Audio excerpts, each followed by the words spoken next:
Hello everyone, Chris England once again here, and this time I'm actually going to go ahead and do what I said I'd do, and I'm going to go ahead and cover the new hero banner that we just got late tonight. So our new heroes from Three Hopes start with the Rising Mercenary. Male Shez, starting out with as a sword infantry. We have his art by Akira Egawa, and his voice actor is Tasuku Hanataka. So for Mr. Hanataka, we have some of the similar roles are some other roles that he's done there. Goro from Genshin Impact. We have Denki Kaminari or Charge Bolt from My Hero Academia. And then probably one of the weirder ones is Yuma Tsukumo from Yu-Gi-Oh! Zexal. So this is our first entry into the Three Hopes Warriors game. So let's see what they give us in terms of his kit. And oddly enough, I'd say his kit is kind of underwhelming. So we're first going to start with the Crimson Blades. This is a brave weapon, dual phrase brave weapon that gives +5 to speed in exchange for -5 to defense and resistance. And then at the start of battle, based on the percentage of his HP, the following effects activates. If he's got 20% or more, he gets a breath effect, so he gets special cooldown count +1 per attack. And then if he's at 40% or more, for the first attack he takes in combat, its damage is reduced by 40%. We also have Moonbow, and we have the attack speed Oath 4, which originally debuted on Summer Erica. For his brand new skill, we have Speed Defense Bulwark. So he's going to become one of those big defensive units, I guess, is the best way to look at it. So any unit with range 1 can't pass through a space adjacent to him, and any range 2 unit can't pass through a space that's 2 spaces away. Also, during combat, the foe is going to get a -4 to both speed and defense, and afterwards he's going to recover 7 HP, which actually does fall in very well with his weapon. I'm a little bit surprised because he doesn't have any kind of A skill, which I've seen a lot of cases in recent days where usually if there's like a blank slot, it's usually like they don't have a preferred weapon, or the skills in and of themselves are very, very powerful. In this case, I don't think, while I think that the Bulwark is definitely powerful, I feel like the Bulwark combined with a Brave effect isn't as good, especially since he doesn't have any kind of like distant counter or distant anti-range 2 effect. But that's not very hard to actually attach.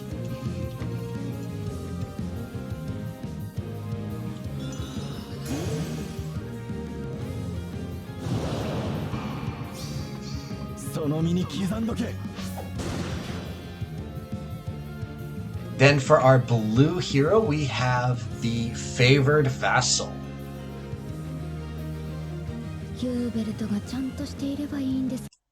We have Monica as a blue tome infantry.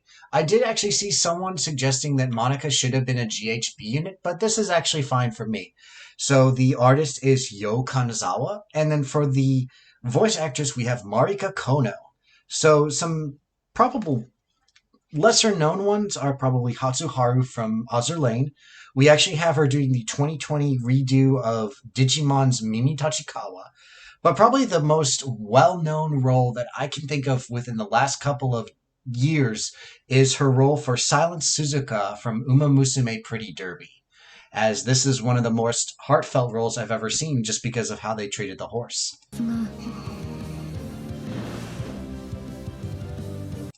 And once again, we kind of have empty skill sets. First off, we have Wind Genesis. Of course, we're giving that the cooldown count -1. And then at the start of your turn, if she has at least 25% or more HP, she gets attack speed +6 and desperation for 1 turn. Then, during combat, if under the same condition, she gives herself an additional attack speed +6. and then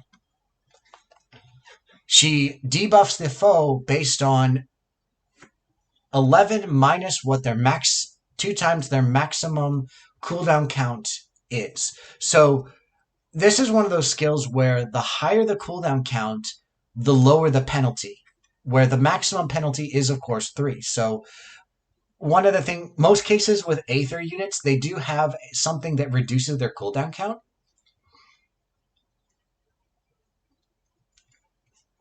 So basically, this unit wants to face off against units that have lower cooldown counts, just because it is going to reduce the penalty that she gives. Now, note that she does not do much penalty against units that don't have any kind of actual specials. So if you're facing units that are like blanks, they just don't, they're like not very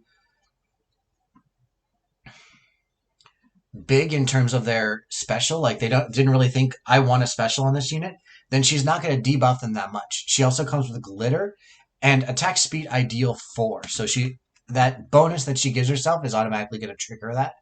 She also comes with a brand new tempo. This time it's speed res. So she's going to do additional debuffs and then also have anti-guard, anti-breath.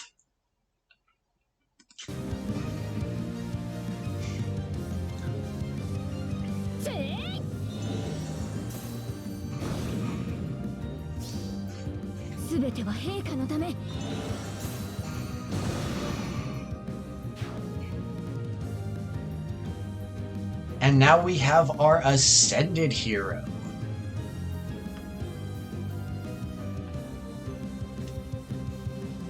And so we have the Helping Hand, Hilda.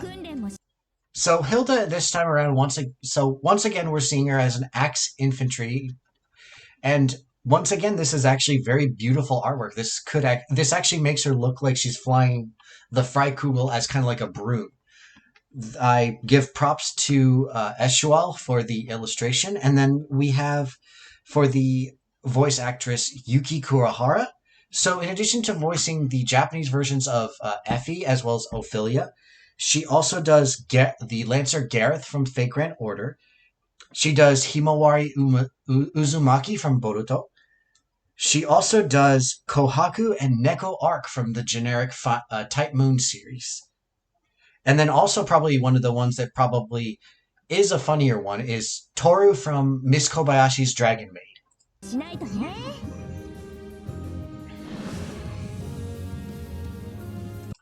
And this is actually a much more interesting kit than some of the actual, much more interesting Ascended Hero, both in kit and in storyline. First, we have the Fuming Freikugel. So, of course, we have the countdown -1. And then at the start of turn, if she's within 2 spaces of a ally that has higher defense than her own, or if she's not adjacent to a single ally, she gets attack speed +6. The first attack's damage that she takes is reduced by 40%. And then when she triggers her special, she deals damage equal to her speed equal to 20 plus 10 times the percentage of 20 plus 10 times her special's maximum cooldown count of her speed. So on base with her the Luna that she comes with, she's dealing an additional 40% damage based on her speed. So the 2 cooldown count because of the minus, plus another 20, makes for 40%. And then if she is within, at the start of combat, if she's within 2 spaces of an ally, or no, if an ally within 2 spaces starts combat and that ally has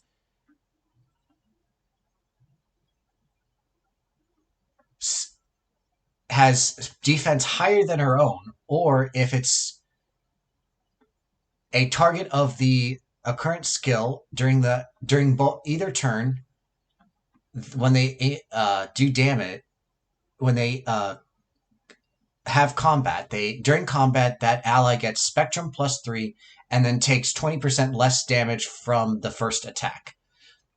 I'm pretty sure I said that wrong somehow, but it's...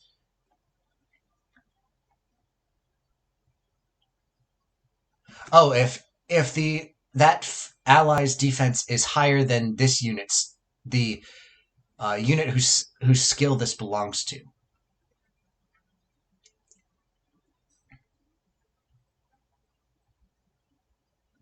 Or if Hilda hasn't acted at this time. That's one of the one of the interesting ideas about this, that it's kind of combining that she's still a certain amount lazy, but she's still willing to give more of a hand. It's just that if she acts, she says, "Oh, I'm tired, I'm done. Go ahead and fight on your own." She also comes with attack speed solo 4, and then joint drive speed, and a brand new dodge skill. This time we have velocity.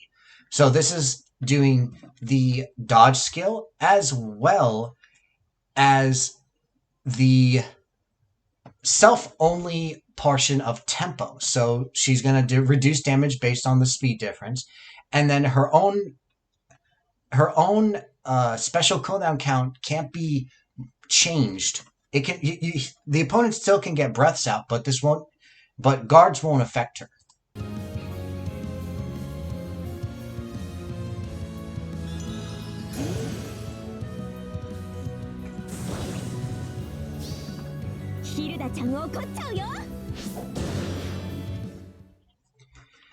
And now, like in the trailer, we have our Rearmed Hero. The first of its kind. We have Arcane Blade.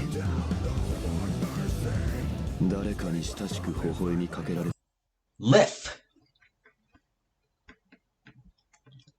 So Lif in this time around, once again, Yusuke Kozaki, the main man of the Fire Emblem series from Awakening as well as Heroes. His voice actor is Tomoaki Maeno. So some of the best examples of his previous work are Zhongli from Genshin. We have Yamamban Bagiri, Kunihiro from Touken Ranbu, and then Kinro from Dr. Stone. So once again, very beautiful artwork, very nice. I question the aspect of the massive amount of fluff that his cape has, but again, the bone design on his belt as well as the bone kind of keeping the sword in its sheath is actually a very good design, worthy of a brand new hero. And as for his kit, we have a beautiful set. We have Deadly Balance carrying over from his mythic version, as well as Open the World. So it deals 50% of his defense as extra damage, and then recovers 25% of dealt damage to his own HP. And then his bonus is that at the start of battle, if he's either at 50% HP or more, or if he's inflicted with a penalty, during combat, his foe gets attack defense -5, and then if he takes damage from a foe's attack, he gets +1 to his cooldown count. So it's a breath skill. He also comes with attack defense menace, as well as a brand new clash skill. This time he's going attack defense. And then if either he or the foe moves to battle, he gains stats, attack and defense, based on the number of spaces moved, with a maximum of 4, and then an additional +6. And then if that number of spaces is 2 or more, he nullifies any penalties that are dealt to his attack and defense, so anti-menace. But the best thing about his kit is his Arcane Elusnir. So, of course, we have cooldown count -1, and then at the start of battle, if his HP is at least 25% or higher, during combat, his foe gets attack defense -6. He gains a guaranteed follow-up, and then his foe gets a denied follow-up. And he also deals with has a guard effect. So, once again, a very beautiful kit. But, like in the trailer said, this is not the only thing that makes him really good.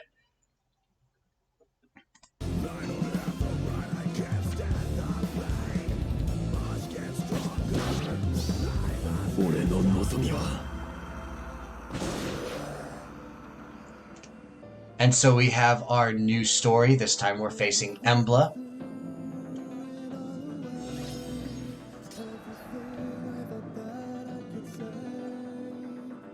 And we now have our new hero banner. This time, unfortunately, Leave is going to be a limited version. So we do have our Ascended Floret from Hilda.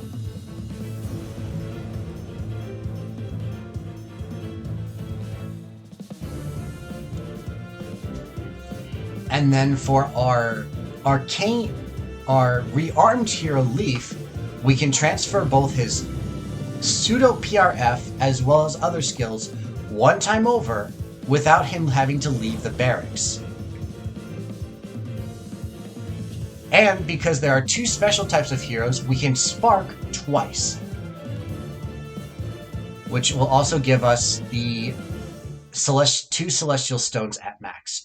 So one of the things I will note is that Leaf's kit is very beautiful, but like I said in the trailer, he has two sets of skills that need to be inherited at different times. The first is his weapon, along with the menace combined with another unit's threaten attack or threaten defense. The second one is his clash solely. So one thing that I will point out is that we really need to start getting more skills into the normal pool that are available as just on 3 to 4 stars to make it easier to try and transfer, as opposed to trying to increase the amount of slots that we have for inheritance.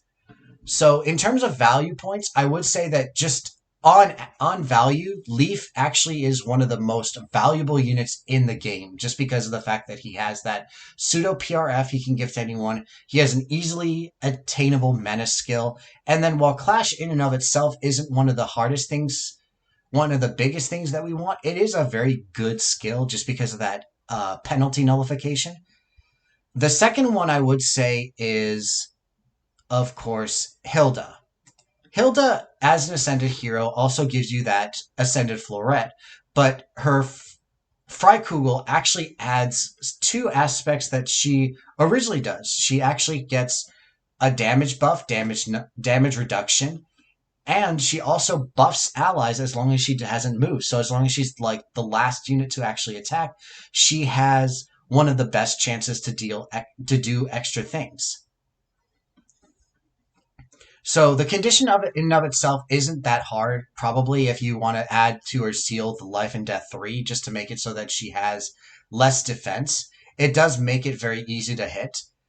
The other thing is that she does come with a new skill in the Dodge series, this time having the self-only tempo. So what I'm kind of wondering in that case is, will we see a version of Dodge that has the enemy-focused portion of tempo? But outside of that, the other two units are kind of plain in general. The fact that they're missing a good amount of their skills, even if they have a good B skill, doesn't really make up for the effect. Monica has the bonus of Desperation as well as a low CC based penalty in her weapon, as well as her own version of her own tempo. But I feel like this unit could have been given a little bit more, since both of these effects feel kind of plain in general. Like adding attack speed +6 and Desperation at the start of the turn is nice, but it's kind of like empty. And I won't say, well, not empty, but it feels like it's kind of missing something. It's the same thing with Shez. Like, yeah, having a dual phase Brave weapon as well as damage reduction is a very good skill. But again, his kit feels very, very like it has a giant hole in it that needs to be filled. Now, granted, that could be what they were aiming for with his kit, but the fact that he has a bulwark skill but nothing to counterattack range 2 might mean that he will have to actually inherit that from another unit, either inheriting distant counter or possibly distant ward would be another choice, just to shore up his ability to deal with magic units. He also has a actual teleport skill in his tier 4 Oath. So in terms of value, I wouldn't actually put either one of these higher than the other in terms of what kind of things you want to put on them. So this map actually does show the recruitment, the reinforcements in Female Shez, and I'm assuming Holst. You do actually meet Holst when you see Hilda either the first or second time. So I'm going to start with Shez since she is a free-to-play unit. She is gainable just by completing missions. So she is the Keen Mercenary. She is voiced by Miyu Tomita. Unfortunately, I didn't really remember to get her artist, but the best roles that I can actively think of for her are Miko Ino from Kaguya-sama Love is War. She did Chloe from Grand Blue Fantasy. Otako was probably one of her biggest roles from Please Teach Me Galko-chan. But probably my personal favorites, two of them, are New Jersey from Azur Lane, and then Crimvale from Interspecies Reviewer, one of my personal favorite animes of all time just because of the content. So her kit is sadly one of the more unfortunate ones, as while she is a free-to-play unit, I really feel like they could have done more with her kit. So she has the Crimson War Axe, so attack +3, and then at the start of battle, if the foe's HP is greater than or equal to 75%, she gets attack speed +6, and then she gets bonus effects based on the opponent's remaining HP. So if it's 20% or more, she gets a guard effect. If it's 40% or more, the first attack's damage is reduced by 40%. I feel like this could have been a brave weapon. Like, instead of that attack plus, just give it like +3 speed, -4 to defense and res, and just give it a brave, a player phase brave only. But this just feels kind of meh. Although I'm probably feeling more, the weapon in and of itself is actually really good. It's just the fact that she comes with Life and Death 3 at a 5-star, and then her 4-star skill is Dull Close. So she's going to be dealing with mostly range 1 units. While I won't say that this is a necessarily bad thing, I do remember that we have Dull Close available pretty easily. I do believe that I think it's Cormag who comes with Dull Close as a 4-star for tier 3. So this is a tier 3 that's adding to the normal pool. But unfortunately, because there isn't a Dull Close 4 yet that they have made, I wouldn't say that it's very valuable to add that in. I probably would have preferred seeing something more like, instead of the Life or Death, maybe attack speed solo 3 as the 4-star tier 3. But probably the better one is Holst. So, once again, I didn't actually get the artwork. I think it was Sainosuke, but we have his voice actor as Takuya Masumoto. So the two roles that I can pick out for him are Teba from Breath of the Wild, and then Moses from Attack on Titan. And this unit goes far beyond what a GHB should be doing in general. So he has Warrior Sword. So again, a flat attack +3. And then at the start of battle, if his HP is greater than or is 25% or more, he gets Spectrum +5, bonus doubler, and a guard effect. But the better thing about him is that he does come with attack speed ideal, but that's the 5-star. But following up with Shez's attack speed Oath 4 is attack speed Oath 3 at 4-star, which is very nice, meaning that if you get spare copies of Male Shez, and you +10 him, you want to give both speed defense Bulwark and attack speed Oath 4 to another unit, just sacrifice a Holst and you're done. Oh, I actually did take notes on Female Shez. It's Saori Toyoda. So I feel like this banner is trying to kind of like capitalize on the Rearmed Hero, but the 3 Hopes units that they gave us aren't it's not that the units are great in and of themselves. It's the fact that they're putting three hopes in the game, which could open doors for more TMS, which could open more doors for a door for the two Lords of Warrior, the original Warriors, and more importantly for me, could open more doors for Tokyo Mirage sessions. And that one I think is one of the best things that I could ever think about for this kind of game. But I think that's it for this trailer for the English version. I will see you in another video. Thank you very much for listening, and I hope to see you another time. Bye.